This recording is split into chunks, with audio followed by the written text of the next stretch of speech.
আমি জাতির পিতা বঙ্গবন্ধু শেখ মুজিবুর রহমানের প্রতি শ্রদ্ধা জানাচ্ছি। আমি শ্রদ্ধা জানাই জাতীয় চার নেতার প্রতি, ৩০ লক্ষ শহীদের প্রতি, ২ লক্ষ মা বোনের প্রতি। আমি আমাদের মুক্তিযোদ্ধাদের জানাই সশ্রদ্ধ সালাম। জনগণের ভোট ভারতের অধিকার, ভোট ও ভারতের অধিকার আদায় করতে যে যারা জীবন দিয়েছেন তাদের আমি শ্রদ্ধার সাথে স্মরণ করি। ২০২৪ সাল, এই সময় যারা আমাদের আওয়ামী লীগের হাজার হাজার নেতা কর্মীকে হত্যা করা হয়েছে, পুলিশ বাহিনীকে হত্যা করা হয়েছে, সংখ্যালঘুদের হত্যা করা হয়েছে, তাদের বাড়িঘর লুটপাট, মসজিদ, দরবার, দরগা শরীফ, মন্দির, গির্জা, প্যাগোডা ধ্বংস করা হয়েছে। আর আমাদের আওয়ামী লীগের সম্পূর্ণ জেলা, উপজেলা, ইউনিয়ন পর্যায় পর্যন্ত বাড়ি ঘর, ব্যবসা প্রতিষ্ঠান অগ্নিসংযোগ করা হয়েছে, প্রতিটি প্রতিষ্ঠান অগ্নিসংযোগ করা হয়েছে, লুটপাট করা হয়েছে। আর এই থানাগুলিতে আগুন দেওয়া হয়েছে, পুড়িয়ে পুলিশ হত্যা করেছে। কাজে বর্তমান যারা শাহাদাত বরণ করেছে, যারা এই ধরনের ঘটনার শিকার হয়েছে, ছাত্র, শিক্ষক, আইনজীবী, সাংবাদিক, বুদ্ধিজীবী এবং আমাদের আওয়ামী লীগের নেতা কর্মী, পুলিশ বাহিনী সহ আনসার, বিডিপি যারা মৃত্যুবরণ করেছে, আমি তাদের সকলের আত্মার মাগফিরাত কামনা করি, পরিবারের প্রতি আমার সমবেদনা জানাই। আমি জাতীয় চার নেতার প্রতি শ্রদ্ধা জানাই। 15ই আগস্ট বাঙালির জীবনের একটা কলঙ্কময় অধ্যায়। সেদিন হারিয়েছে আমি আমার বাবা, মা, ভাই সকলকে। আমার মা বেগম ফজিলাতুন্নেসা, আমার 3 ভাই কামাল, জামাল, রাসেল, কামাল জামালের নবপরিণীত বধূ সুলতানা রুজি, আমার একমাত্র চাচা শেখ আবু নাসের, মুক্তিযোদ্ধা আমাদের শেখ ফজলুল হক মনি, তার অন্তঃসত্ত্বা স্ত্রী আব্দুল রাব সানিয়াবাদ, তার 13 বছর মেয়ে বেবি, 4 বছরের নাতি সুকান্ত, 10 বছরের ছেলে আরিফ, তার ভ্রাতুষ পুত্র ভাগ্নে সহ 15 আগস্টে যারা শাহাদাত বরণ করেছেন, আমি তাদের আত্মার মাগফিরাত কামনা করি। আমার বাবার military secretary brigadier Jamil Uddin এবং পুলিশ অফিসার সিদ্দিকুর রহমানকে আমি শ্রদ্ধা জানাই।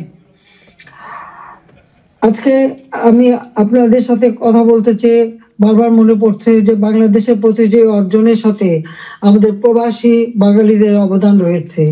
সে আগরতলা ষড়যন্ত্র মামলা থেকে জাতির পিতাকে মুক্ত করা থেকে শুরু করে আমাদের মহান মুক্তিযুদ্ধে, এবং সেই 2007 সালে যখন আমাকে দেশে ফিরতে বাধা দিয়েছিল তখনকার সরকার, সে সময়ও আপনাদের সকলের সহযোগিতা পেয়েছি।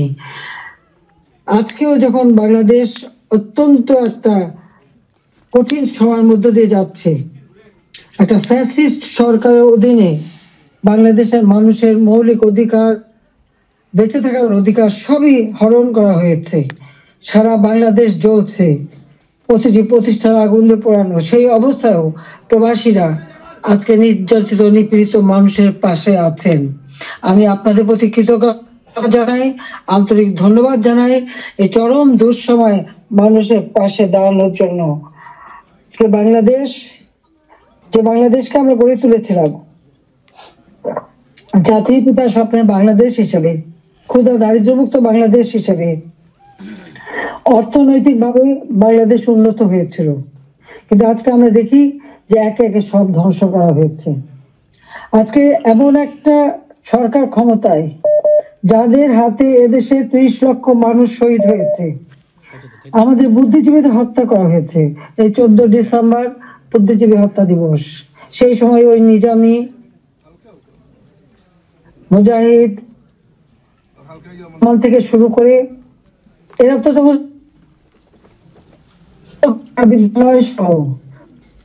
বিশ্ববিদ্যালয় থেকে শিক্ষক, ইঞ্জিনিয়ার, ডাক্তার সকল বুদ্ধিজীবীদেরকে তুলে নিয়ে যে নির্মম ভাবে হত্যা করা হয়। বাংলাদেশকে মেধা শূন্য করার একটা চেষ্টা করা হয়েছিল সেই সময়। একদিকে পাকিস্তানি হানাদার বাহিনী, তাদের গণহত্যা, আর সেই সাথে সাথে এই আলবদর রাজাকার আর শামস বাহিনী বানিয়ে আমাদের একদিকে গণহত্যা, পাকিস্তানি হানাদার বাহিনীকে সহযোগিতা করা, অপরদিকে বুদ্ধিজীবীদের হত্যা করেছিল, যারা সেই ডিসেম্বর মাসের 14 তারিখ মানে 10 তারিখ থেকে 14 তারিখ পর্যন্ত কয়েক শত বুদ্ধিজীবীকে নির্মম ভাবে হত্যা করে। আমি তাদেরও আত্মার শান্তি কামনা করি, মাগফিরাত কামনা করি। আমরা আওয়ামী লীগ 75 সালের পর 21 বছর পরে আমরা সরকার গঠন করি, জনগণের সেবা করি। 2008-এর নির্বাচনে আমরা জয়ী হই। সেই নির্বাচনে আওয়ামী লীগ এককভাবে 233টা সিট পায়, আর বিএনপি পেয়েছিল মাত্র 30টা সিট। জনগণের ম্যান্ডেট নিয়ে আমরা সরকার গঠন করে জনগণের কল্যাণে কাজ শুরু করি, যার ফলে এদেশের জনগণ 2014 সালের নির্বাচন, 2018 সালের নির্বাচন এবং 2024 সালের নির্বাচনে স্বতঃস্ফূর্ত ভাবে একটা অবাধ, নিরপেক্ষ, সুষ্ঠু নির্বাচনের মাধ্যমে বাংলাদেশ আওয়ামী লীগকে বারবার ভোট দিয়ে তাদের সেবা করার সুযোগ দিয়েছে। আমি বাংলাদেশের জনগণের প্রতি শ্রদ্ধা জানাচ্ছি। দুর্ভাগ্যের বিষয় হলো 2024-এ সরকার গঠন করার পর আমরা সব দেশকে এগিয়ে নিয়ে যাচ্ছি। এই বাংলাদেশকে একটা যুদ্ধ বিধ্বস্ত বাংলাদেশ গড়ে তুলে জাতির পিতা বঙ্গবন্ধু শেখ মুজিব উন্নয়ন একটা স্বল্পোন্নত দেশ হিসেবে প্রতিষ্ঠা করে দিয়েছিলেন, যেটা আন্তর্জাতিকভাবে স্বীকৃত, জাতিসংঘ কর্তৃক স্বীকৃত ছিল। সেই স্বল্পোন্নত দেশকেই আওয়ামী লীগ সরকার গঠন করার পর 2009 সাল থেকে 24 সাল এই সময়ের মধ্যে, বিশেষ করে 2021 সালে 20 সালে যখন আমরা জাতির পিতার জন্ম শতবার্ষিকী উদযাপন করি, 21 সালে যখন স্বাধীনতা সুবর্ণ জয়ন্তী উদযাপন করি, সেই সময় বাংলাদেশকে আমরা উন্নয়নশীল দেশের মর্যাদায় অধিষ্ঠিত করি। অর্থাৎ যেখানে বাংলাদেশ যেখানে জাতির পিতা বাংলাদেশকে রেখে গিয়েছিলেন, সেই জায়গা থেকে আমরা জাতির পিতার আদর্শ ধারণ করে তার পদাঙ্ক অনুসরণ করে বাংলাদেশকে আমরা উন্নয়নশীল দেশের মর্যাদা এনে দিই, জনগণের মৌলিক চাহিদা পূরণ করি, দারিদ্রের হার 41 ভাগ থেকে 18.7 ভাগে নামিয়ে আনি, হত দরিদ্র যা 25.1 ভাগ ছিল সেটা আমরা 5.6 ভাগে নামিয়ে আনি। আমাদের লক্ষ্য ছিল বাংলাদেশ সম্পূর্ণভাবে অতি দারিদ্র মুক্ত হবে, আর সেই লক্ষ্য নিয়ে ব্যাপক কর্মসূচি বাস্তবায়ন করি। প্রতিটি গ্রামকে শহরে রূপান্তর করি, ঘরে ঘরে বিদ্যুৎ পৌঁছে দিই, খাদ্য নিরাপত্তা নিশ্চিত করি, দরিদ্র মানুষের জন্য বিনা পয়সা খাদ্য বিতরণ, মধ্যবিত্ত নিম্নবিত্ত তাদের জন্য, এখন নিম্নবিত্তদের জন্য 15 টাকায় চাল, আর মধ্যবিত্ত বা যারা স্বল্প আয়ের তাদের জন্য 30 টাকা চাল যাতে কিনতে পারে এবং ডাল, তেল, লবণ সহ কিনতে পারে।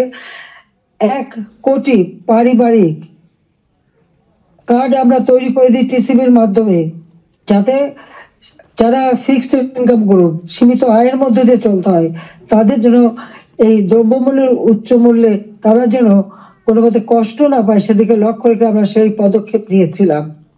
আমাদের লক্ষ্যই ছিল ক্ষুধা দারিদ্র্যমুক্ত বাংলাদেশ গড়ে তোলা। গৃহহীন ভূমিহীন মানুষকে আমরা বিনা পয়সায় ঘর করে দিই। বাংলাদেশের 58টা জেলা সম্পূর্ণভাবে ভূমিহীন গৃহহীন মুক্ত হয়, সেখানে কোনো মানুষ ভূমিহীন গৃহহীন ছিল না, আর বাকিগুলিও করে দেওয়ার কাজ চলমান ছিল। আমরা এই বছরেই বাংলাদেশকে ভূমিহীন গৃহহীন মুক্ত একটা মানব কল্যাণে রাষ্ট্র হিসেবে গড়ে তুলতে পারতাম, কিন্তু আমাদের দুর্ভাগ্য যে চরমভাবে একটা চক্রান্ত শুরু হয়। এই চক্রান্তটা যে করা হয়েছিল সেটা আপনারা নিজেরাই জানেন, যে এখানে ডক্টর ইউনূস সে বহুদিন থেকে চেষ্টা করেছিল, 2007 দল করার চেষ্টা করেছিল, ব্যর্থ হয়েছিল। এরপর সে ষড়যন্ত্রে লিপ্ত হয় এবং সেটা সে নিজেই বলেছে। যখন জাতিসংঘে গিয়েছিল বিল ক্লিন্টন ফাউন্ডেশনের এক অনুষ্ঠানে, বিল ক্লিন্টনের সঙ্গে পরিচয় করার সময় সে বলেছিল যে 2024 জুলাই 7 তারিখ থেকে যে কোটা আন্দোলন শুরু হয়, এটা কোনো ছাত্র জনতার আন্দোলন ছিল না, এটা ছিল তার মেটিকুলাসলি ডিজাইন করা একটা পরিকল্পিতভাবে আন্দোলন, যার মাধ্যমে আমাকে ক্ষমতাচ্যুত করে এবং তার মাস্টার মাইন্ড দিয়ে সে পরিকল্পনা করে এটা করেছিল। কথাটা বাস্তব, কারণ কোনো কোটা ছিল না, সব দাবি মানা হয়ে গেছিল। কিন্তু দাবি মানার পরেও কেন আন্দোলন চলে, আর এই আন্দোলনের কোনো নেতা কিন্তু খুঁজে পাওয়া যায়নি। যেখানে যেটা গভীর চক্রান্ত সেটা বোঝাই যাচ্ছিল। এই চক্রান্তটা সে মেটিকুলাসলি করেছিল। তার চক্রান্ত 1, 2, 3 অর্থাৎ ABC, এইভাবেই এভাবেই তার পরিকল্পনা করা। প্রথমে আন্দোলন সে সফল করলো, এরপর সব জ্বালা পোড়াও। জাতির পিতা বঙ্গবন্ধু স্মৃতি জাদুঘর, ওই ছবিটুকু তো আমরা 2 বোন পেয়েছিলাম। আমরা তো ভোগের জন্য নেইনি, জনগণকে এই সম্পদ দান করেছিলাম। সেই বঙ্গবন্ধু ভবন, স্মৃতি জাদুঘর আগুন পড়ায় একসাথে, ওই লাইনে 9টা বাড়ি পড়ায় 4টা মানুষ পড়ে মারা যায়। খালি এখানেই না, সারা বাংলাদেশ আগুন দিয়ে জ্বালায় তারা। সেই মেট্রো, ওই ইউনূসের একজন সমন্বয়ক, সে নিজেই স্বীকার করেছে পুলিশ হত্যা এবং মেট্রো রেলে আগুন না দিলে নাকি তাদের বিপ্লব সফল হতো না। তো পুলিশ হত্যা এবং মেট্রো রেল আগুন দেওয়া, অর্থাৎ শুধু মেট্রো রেল নয়, যে কটা প্রতিষ্ঠানে আগুন দিয়েছে, বিটিভি থেকে শুরু করে আমাদের সেতু ভবন, সড়ক ভবন, দুর্যোগ মন্ত্রণালয় ভবন, সবই তাদের ওই পরিকল্পনার অংশ। এবং সেই সাথে বঙ্গবন্ধু ভবন থেকে শুরু করে আওয়ামী লীগের সকল নেতা কর্মীদের বাড়ি ঘর, ব্যবসা প্রতিষ্ঠান সব অগ্নি সংযোগ করে পুড়িয়ে দেওয়া হয়েছে। এমনকি নরসিংদীতে আপনারা দেখেছেন, জেল ভেঙে দিয়ে সেখান থেকে সমস্ত কয়েদি, জঙ্গি, সন্ত্রাসী তাদেরকে ছেড়ে দেওয়া হয়েছে। শুধু তাই না, ইউনূস ক্ষমতা এসে যত জঙ্গি সন্ত্রাসী ছিল তাদেরকে তারা ছেড়ে দিয়েছে, মুক্ত করেছে। এমনকি 21শে আগস্ট গ্রেনেড হামলা যারা আসামি তাদেরকে ছেড়ে দিয়েছে। হলিউডিজনে যেখানে জঙ্গি হামলা হয়, আমরা সেই হামলা মোকাবেলা করে সেখানে কিছু মানুষ উদ্ধার করি, কিন্তু অনেক মানুষকে তারা হত্যা করে। সেই অপরাধী জঙ্গি সন্ত্রাসী যাদের বিচার হয়েছিল, সাজাপ্রাপ্ত, তাদেরকেও মুক্ত করে দেয়। মানে এটা কোন ধরনের কাজ আমরা জানি না। আর দেখা যাচ্ছে যে শুধু আগুন দিয়ে পোড়াচ্ছে না, বাড়ি ঘর সম্পত্তি লুটপাট করা এবং তারপরে অগ্নিসংযোগ করা, সংসদ ভবনে আক্রমণ, সেখানে ভাঙচুর করা, চিফ জাস্টিস তাকে অপমান করে, লাঠি সোটা নিয়ে তাকে অপমান করে তাকে পদ থেকে বাধ্য করা, নির্বাচন কমিশন, পাবলিক সার্ভিস কমিশন, মানবাধিকার কমিশন করে এক এক প্রতিষ্ঠান, প্রত্যেকটা প্রতিষ্ঠান ধ্বংস করেছে। সকলকে সেখান থেকে বাধ্য করেছে পদত্যাগ করতে। আওয়ামী লীগের নেতাকর্মী শুধু না, আমাদের যারা বুদ্ধিজীবী, সাংবাদিক, 300 সাংবাদিকের অ্যাক্রেডিটেশন কার্ড বাতিল, চাকরিচ্যুত। 106 জন সাংবাদিকের বিরুদ্ধে হত্যা মামলা। এখন প্রায় শত সাংবাদিক গ্রেপ্তার, বন্দী। আওয়ামী লীগের কয়েক হাজার নেতা কর্মী, প্রায় 4-5 হাজার নেতা কর্মী তাদেরকে হত্যা করেছে, আহত করেছে।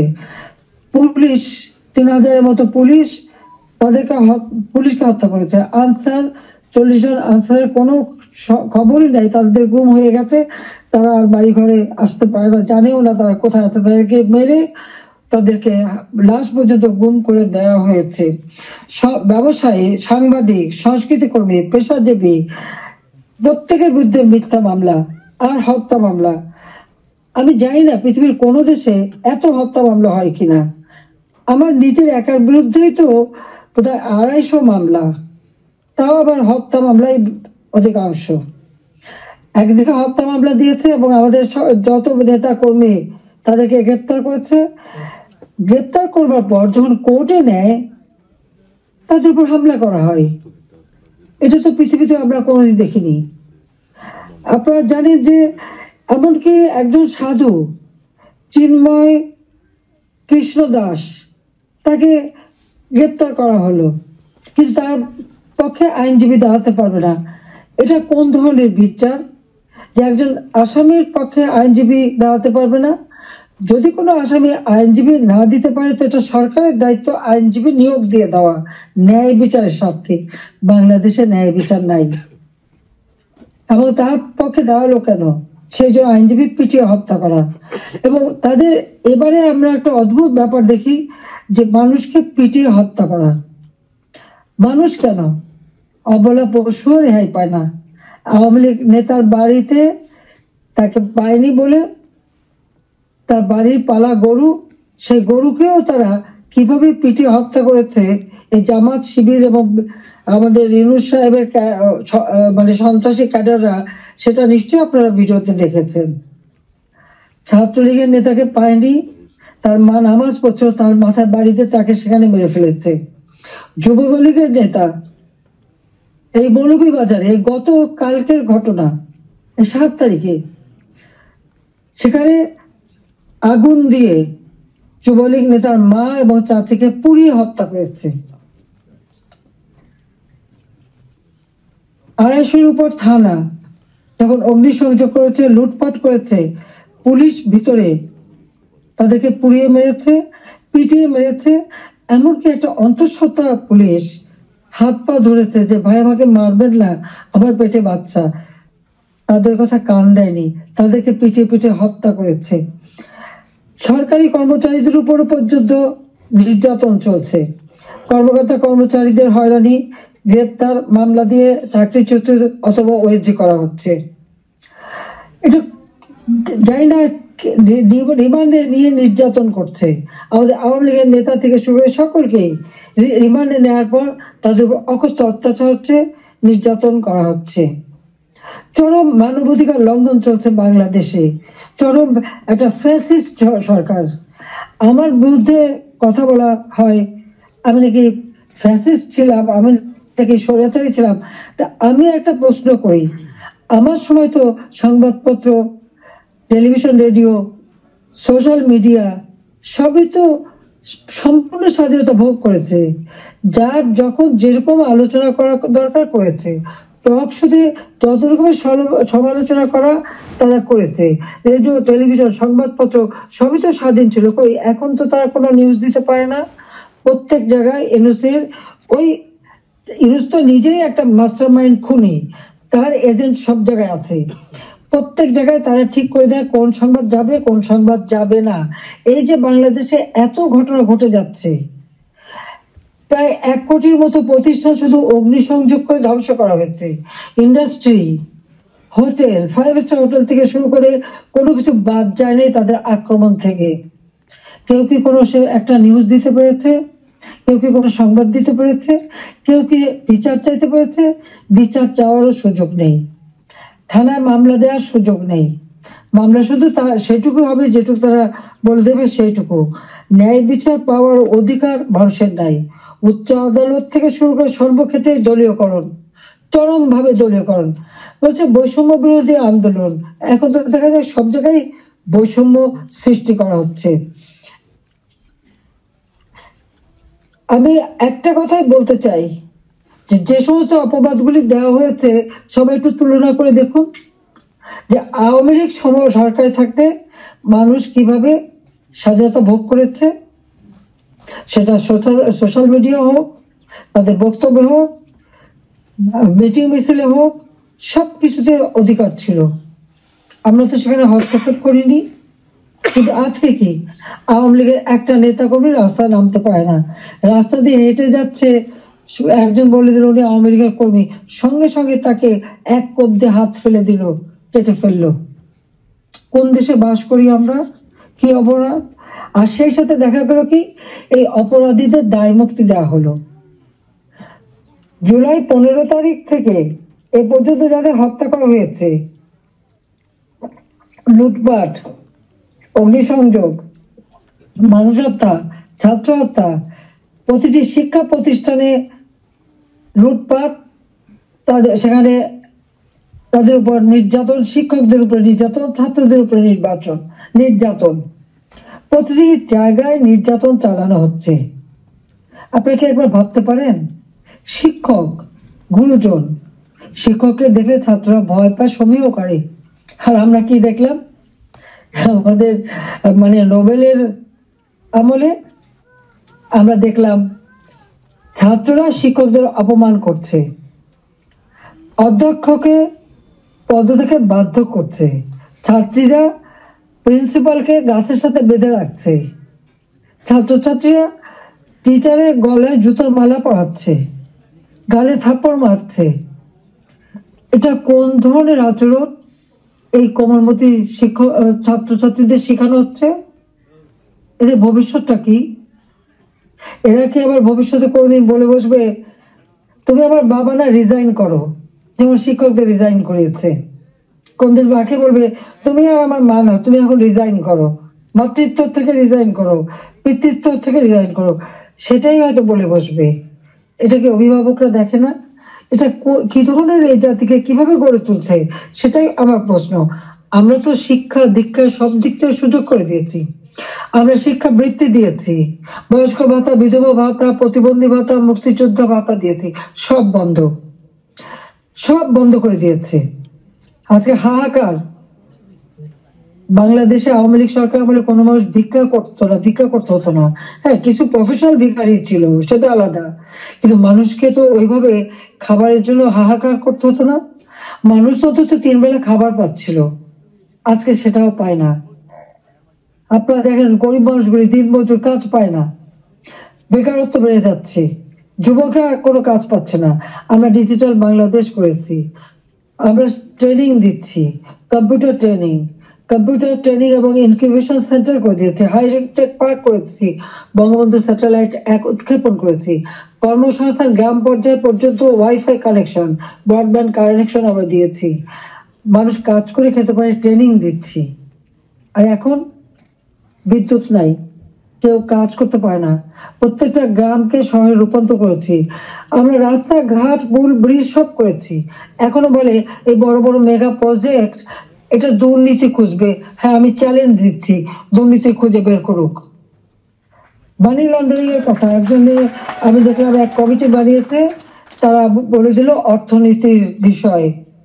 আমার প্রশ্ন, মানি লন্ডারিং এর খোঁজ করবেন, সবার আগে ওই ইউনুসের মানি লন্ডারিং এর খোঁজটা করুন। কত টাকা পাচার করেছে গ্রামীণ ব্যাংকের, কত টাকা পাচার করেছে গ্রামীণ ফোনের, আগে সেই হিসাবটা বের করেন, তাহলে দেখবো স্বচ্ছ সাথে। নিজের নামে দুর্নীতির মামলা হয়েছে, সেই দুর্নীতি দমন কমিশন তাদেরকেও পদকে বাধ্য করে দলীয়করণ করা হয়েছে, আর সেই দুর্নীতির মামলা, সব মামলা প্রত্যাহার করে নেওয়া হয়েছে। 666 কোটি টাকা ট্যাক্স, কত সম্পদের মালিক যে এত টাকা ট্যাক্স হয়? সেই ট্যাক্সও তার দেওয়া লাগবে না, সেটাও মাপ। নিজের ট্যাক্স মাফ করিয়ে নিয়ে, নিজের দুর্নীতি মামলা প্রত্যাহার করে নিয়ে অন্যের দুর্নীতি খুঁজতে যাওয়া আর অন্যকে ট্যাক্স দেওয়ার জন্য আবেদন করা, এটা কোন ধরনের মানসিকতার, কোন ধরনের খেলা? বা এটা তো জাতির সাথে তামাশা করা, সেটা একটা তামাশা করছে, এটাই আমার মনে হচ্ছে। আজকে বিচার নেই, মানুষ ন্যায় বিচার থেকে বঞ্চিত, আজকে মানুষের পেটে খাবার নেই, আজকে চারিদিকে হাহাকার, মানুষের কথা বলার অধিকার নেই, রাজনীতি করার অধিকার নেই। আমাদের আওয়ামী লীগ কোন অপরাধটা করেছে?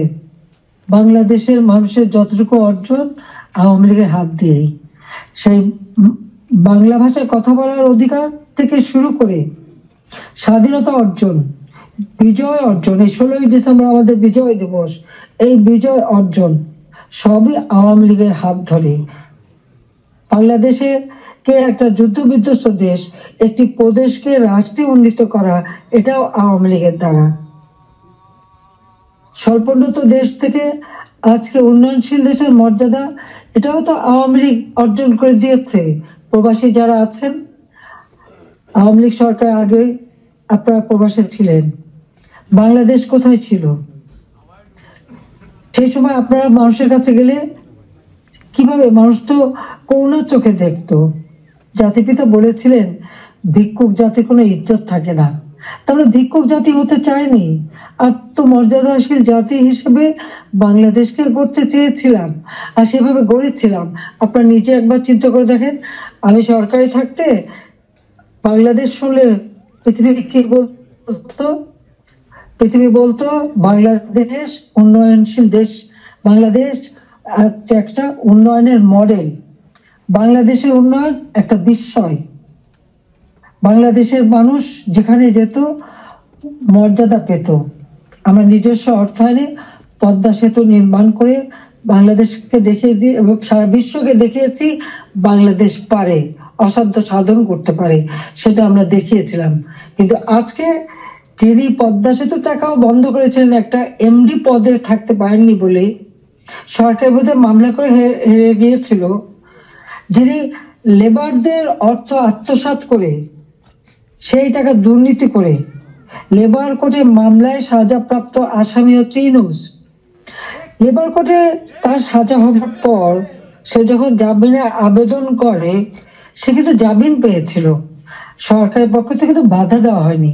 কিন্তু আজকে দেখেন আপনারা, হাজার হাজার আওয়ামী লীগের নেতা কর্মী প্রায় 30,000-এর মতো মামলা দিয়েছে। সব মামলা বেশিরভাগ হলো, 90% হলো হত্যা মামলা, কেউ জামিন পাবে না। সে তো সাজা পেয়েও জামিন পেয়েছিল আওয়ামী লীগ সরকারের আমলে। সে নিজে একটু ভেবে দেখুক, আপনারাও বিচার করে দেখেন। আমি বিশ্বের সবাইকে বলতে আপনারাও বিচার করেন। কই আওয়ামী লীগ তো বাধা দেয়নি কোনো। ন্যায় বিচার পাওয়ার অধিকার সকলের আছে, কোর্ট সম্পূর্ণ স্বাধীন ছিল, বিচার বিভাগ স্বাধীন ছিল, কাজে সেখানে মানুষ সেই স্বাধীনতা ভোগ করেছে।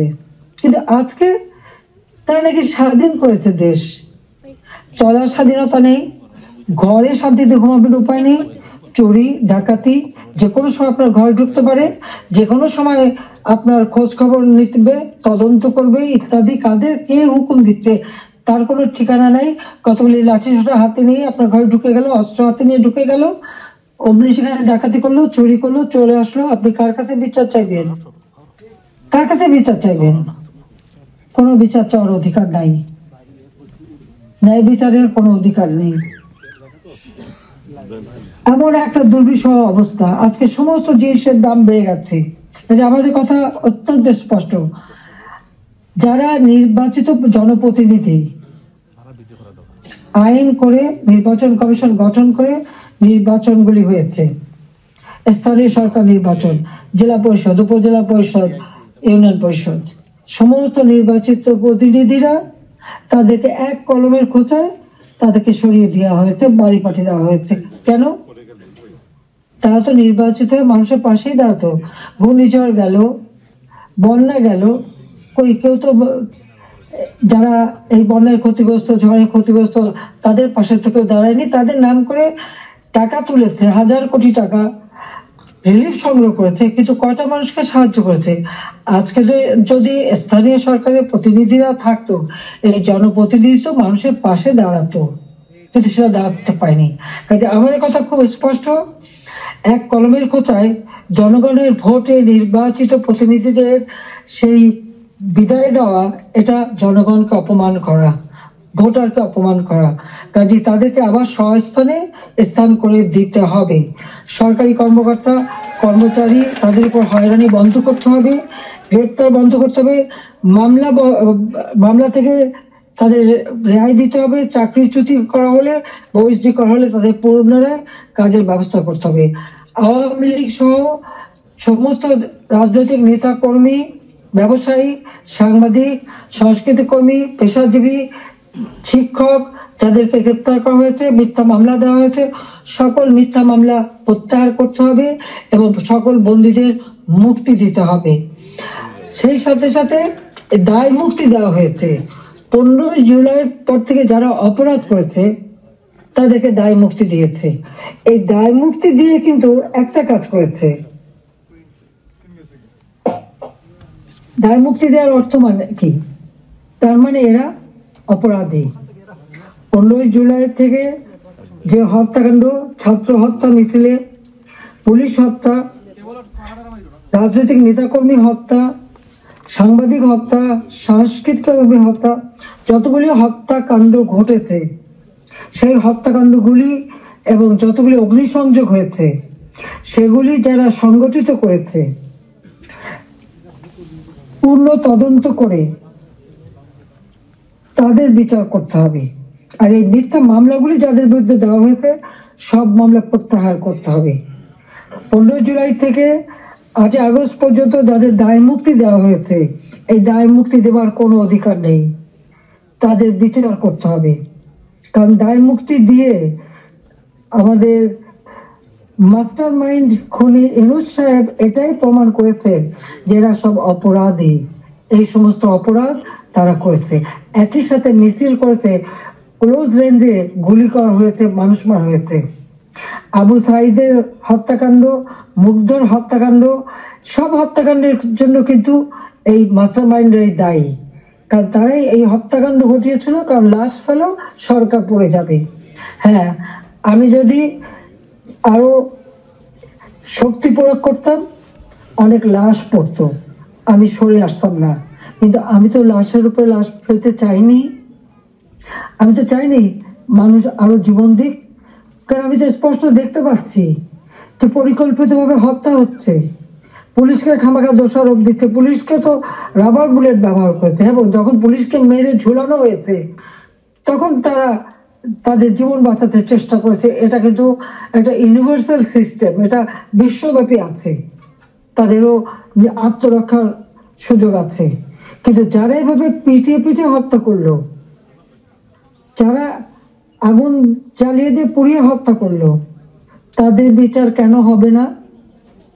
যারা ঘরে ঘরে যে লুটপাট করলো, আগুন দিল, এমপি হোস্টেল, সংসদ ভবন, সেগুলি যারা ভাঙচুর করেছে, প্রত্যেকটা এমপির হোস্টেলের রুম তারা লুটপাট করেছে তালা ভেঙে ভেঙে।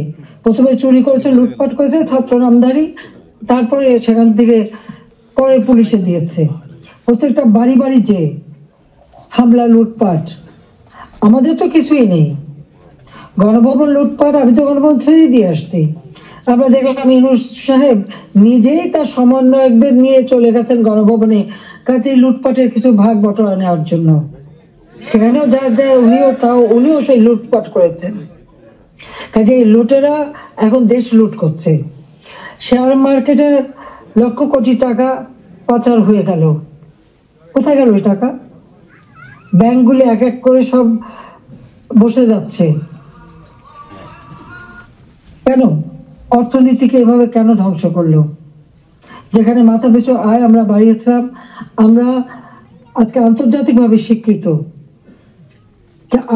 বাংলাদেশ উন্নত হচ্ছে, 35তম অর্থনীতির দেশ আমাদের লক্ষ্য ছিল। আমরা প্রকৃতপক্ষে এটা 25তম আমরা করে ফেলেছিলাম। আমরা আরো উন্নত করতাম, 26 সালের মধ্যে বাংলাদেশ আরো এগিয়ে যেত। 41 সালের মধ্যে বাংলাদেশকে আমরা একটা আধুনিক স্মার্ট বাংলাদেশ গড়ে তুলব, সেই লক্ষ্য নিয়ে আমরা কাজ করছিলাম। কেন বাংলাদেশের অগ্রযাত্রা ব্যাহত করা হলো, সেই জবাব এই খুনি ইউনূস, ফ্যাসিবাদ, স্বৈরাচার, তাকে দিতে হবে। সেই জবাব তাকে দিতে হবে, তার ওই মাস্টার মাইন্ড এবং তার সমন্বয়কদের দিতে হবে, তার উপদেষ্টাদের দিতে হবে। কোনো বলে হাসিনার বিচার করবে, কি বিচার করবে? আমি তো কি অন্যায় করেছি? গরিবের পেটে ভাত দিয়েছি, এটা অন্যায়? দারিদ্র মুক্ত করেছি, এটা অন্যায়? জনগণকে কথা বলার সুযোগ দিয়েছি, ভোটের অধিকার ফিরিয়ে দিয়েছি, হত্যাকুর ষড়যন্ত্র রাজনীতি বন্ধ করেছি, এইগুলি আমার অন্যায়?